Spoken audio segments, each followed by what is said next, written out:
नमस्कार दोस्तों। भारत के प्रधानमंत्री अपने 3 देशों के दौरे के आखिरी पड़ाव में अब पहुंच गए हैं। आज वो ऑकलैंड पहुंचे हैं न्यूजीलैंड में।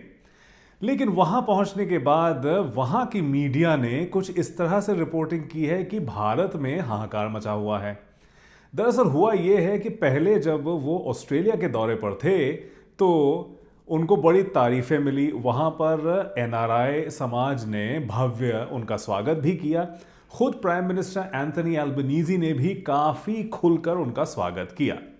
लेकिन लोकल ऑस्ट्रेलियन मीडिया ने जब उसकी रिपोर्टिंग की तो उनके सबसे बड़े चैनल के पत्रकार ने कुछ इस तरह से कहा कि नरेंद्र मोदी जी के मैं इतने नज़दीक आ गया हूं, इससे आगे नहीं जा सकता, क्योंकि वो कभी भी अनस्क्रिप्टेड प्रेस इंटरव्यूज नहीं देते हैं। यानी जहां पर पहले से सवाल जवाब तय ना हो वहां पर मोदी साहब जाते नहीं हैं। इससे भारत के ऑपोजिशन ने बहुत हाहाकार मचाया है और सरकार को घेरे में डाल दिया है। घिरे हैं नरेंद्र मोदी, लेकिन इसके बावजूद जब ऑकलैंड पहुंचे हैं तो वहां पर भी विवादों ने उनका पीछा नहीं छोड़ा है। एक न्यूज आउटलेट ने यह कहा है कि नरेंद्र मोदी जी की बढ़ती उम्र के चलते अब भारतीय साइड से यह दरखास्त की गई है कि जो भी उनके मीटिंग्स हो न्यूजीलैंड डेलीगेशंस के साथ, उनके बीच सोने का जो है थोड़ा सा टाइम निकाला जाए।